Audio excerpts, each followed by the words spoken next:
Hey everyone, this is Patrick, and this is a VCLT video. So, Rick from the Dreadful Minutes, he is anything but dreadful, both in person, both in video form, and and also regarding his generosity. So, Rick from the Dreadful Minutes. I've met him before in person. My partner lives in Philadelphia, and no, she lives here, but my partner's from Philadelphia, and that's where her family is. So when we went to visit her family a couple years ago, I met Rick, and Rick had a nice package for me then. We saw Horrendous, and we stay in contact here and there. We've been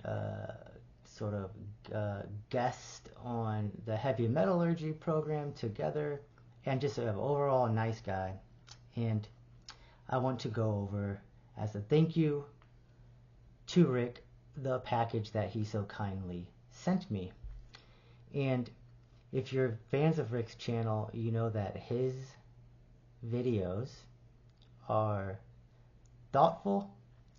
He's funny, he is idiosyncratic, and his taste is sort of varied, right? And I feel like that's what I received as a package from Rick. Rick certainly was thinking of my musical taste, but it's also a representation of sort of stuff that catches his eye, his ears, and so yeah, it kind of reminded me, the package, the choices that Rick sent me reminded me of him, and for him, they probably also reminded him of me. Very nice.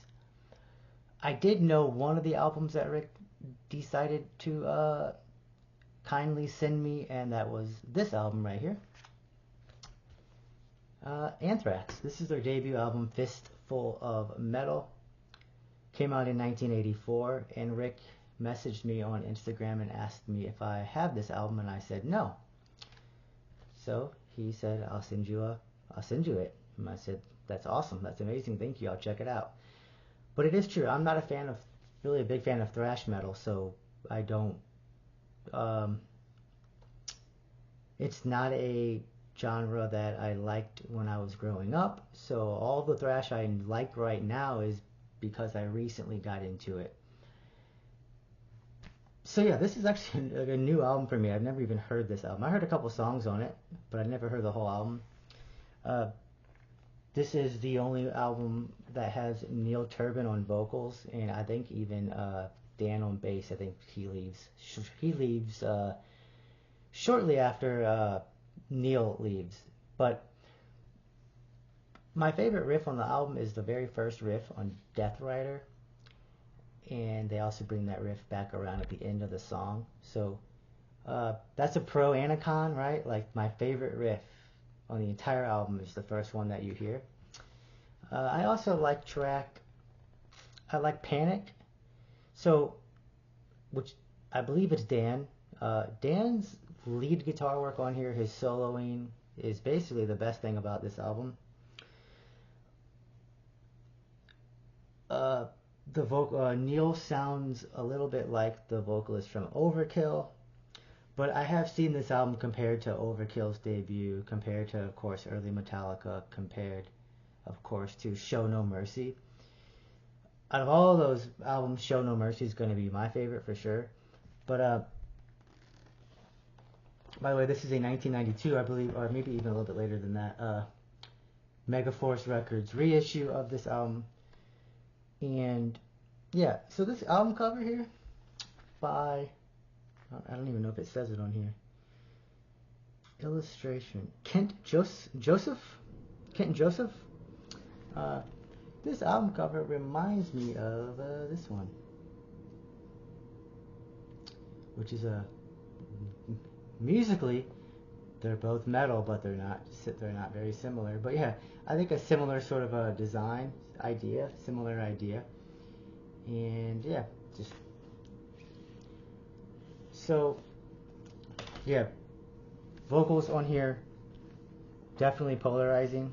But But yeah, some early thrash metal, speed metal, and heavy metal influenced speed and thrash. They have these kinds of vocals. So not surprising, but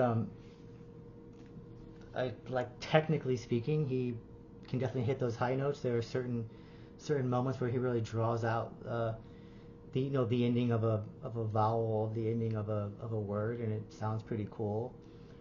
So yeah, I knew I was getting this album. Thank you, Rick. I've listened to it twice so far. Modern bands that like I thought of Demiser a couple times in terms of the galloping guitar style. There's definitely rips in terms of the soloing. That's the best part of this album. Not sure.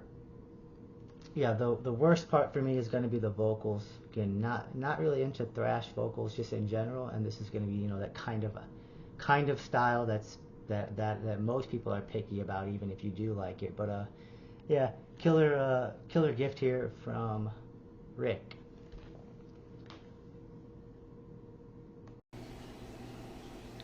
Okay, so I had to pause while I was recording part 1 of this video, but let's continue. So Rick always does an amazing job of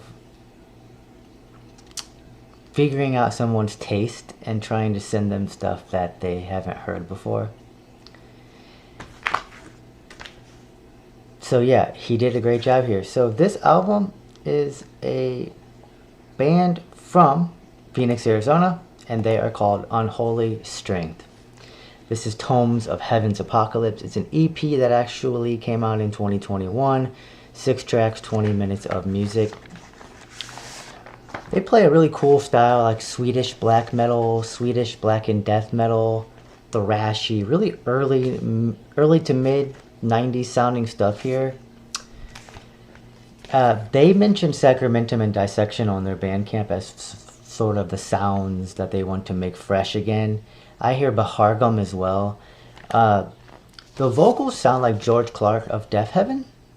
So if any of that sounds cool to you, listen to this. So yeah, melodic, riffy, black metal. As the EP progresses, it gets more and more melodic, more and more dynamic. Yeah, don't know how Rick discovered this one, but that's what he's good at. He's good at discovering gems, bringing them to our attention,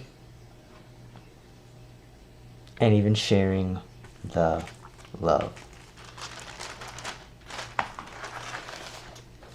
Favorite track on this is probably track 5, Dark Ritual. It's the darkest. It's what speaks to me the most. Here we go. Cool logo. And yeah, that was Unholy Strength, band out of Phoenix, Arizona. Up next, let's go with Wizard Eye. So Wizard Eye is a psychedelic doom, stoner rock, stoner metal band from Philadelphia, Pennsylvania. So from Rick's stomping grounds. Came out in 2015. 9 tracks, 54 minutes of music here. Black Monk Records release. I believe it has that big red eye storm of Jupiter on here. The storm is like as big as Earth. So really cool imagery here. Heavy, good riffs, good soloing, good leads. The vocals, for me, they're just not the style that I really am drawn to at all. And I'm not super familiar with stoner rock or stoner metal, so I can't even really give that many comparisons. But really rough and gruff vocal style, maybe Mastodon meets High on Fire or something like that. But good heavy riffs. Every time I feel like the song's losing me because of the vocals, cool riff comes in, cool solo comes in. So yeah, really cool listen, long record. Put it on, chill out, and get heavy about it. Here you go, Wizard Eye. Wizard Eye, another gift that Rick sent to me. So next up is not a metal band at all. Rick's really good at knowing and anticipating people's taste, and he knows I've been into hip-hop lately, and he definitely sent me an underground gem here. So this is Shabazz Palaces with Korzars versus the Jealous Machines. 2017, 12 tracks, 41 minutes of music. Shabazz Palaces are from Seattle, Washington. This features Ishmael from Diggable Planets as the MC here. Sonny Levine on production. This is experimental hip hop with sort of futuristic soundscapes, jazzy, real live instrumentation that you can hear sometimes as well. I was trying to think of a rapper that Ishmael sounds like, and he doesn't really sound like anyone else in terms of his tone and his flows. But I did come up with a few names. So Rock Marciano meets Anderson .Paak. So Anderson .Paak whenever Ishmael is doing more melodic flows, melodic rapping, sounds a little bit like Anderson .Paak. So real chill listen, but it's very conscious as well, very lyrical. The themes are going to be capitalist exploitation, ecological destruction, sort of what social media is doing to our brains, superficial sort of celebrity culture. I believe the term the jealous machine is also kind of referred to, sort of our phones. And there's kind of cool artwork that shows phones. Speaking of artwork, the whole artwork here, the whole theme here is really really cool. Some more artwork here. Yeah, so for folks who don't like rap at all, or they have a certain image about what rap sounds like, if you like experimental stuff, kind of not lo-fi, but just low-key, chill, get you introspective, get you thinking about the world stuff, check this out. Cool center labels there. Yeah, Shabazz Palaces.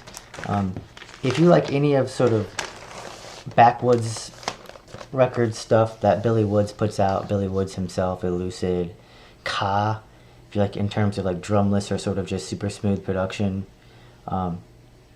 maybe even Earl Sweatshirt, but just sort of more poetic, lyrically dense stuff that's not trying to, do lyrical miracle stuff or trap stuff. This is conscious sci-fi influence, Afro-futuristic, Afro-pessimism, experimental hip-hop stuff. So thanks to Rick for sending me that Shabazz Palaces album. I do know a couple of Shabazz Palaces albums, but I never had gotten to this one, so really, really cool. And really nice note that Rick gave me as well. And yeah, he's really kind and courteous and thoughtful when he sends out packages. Final release that Rick sent me, I had not heard of this. My specialty is death metal, and I just had not heard of this band before. This is Some Dead Bodies with their Death, Decay, Doom compilation. It's a 2023 compilation of 3 EPs that came out. 2 came out in 2020, 1 came out in 2021. 8 tracks, 31 minutes of music. Bands from Houston, Texas. This sounds like very early death metal. Horror influenced. Here's the EPs that the tracks were originally on. That third one, actually, from 2021 came out on Frozen Screams. Yeah, so just for some reason, I missed this band. Sounds like stuff Nuclear War Now would have dredged up from sort of the Eastern Bloc as the Berlin Wall was falling as well. But noisy, dense death metal. Stuff like Autopsy, Deteriorate, Piss Rot. I also hear Australian death metal, not the technical or progressive stuff, but sort of like the noisy, contaminated, just almost falling off the rails, barely put together stuff. That's Some Dead Bodies with Death, Decay, Doom, 2023 compilation of their 3 EPs. And that'll wrap up the video showing the VCLT love that Rick sent me. Be sure to follow him on YouTube at The Dreadful Minutes. Rick doesn't put out that many videos, but when he does, they're always thoughtful. he pays attention to detail. He cares about the presentation and the imagery and the graphic design. I believe he does graphic design for a living, which shows his passion comes through. His sense of humor comes through. He's always looking for puns and looking for cultural references, and you can tell he knows what he's talking about, and he really gets a lot out of making videos. And I hope he knows that the viewers get a lot out of the videos as well. He does live streams on Saturdays as well.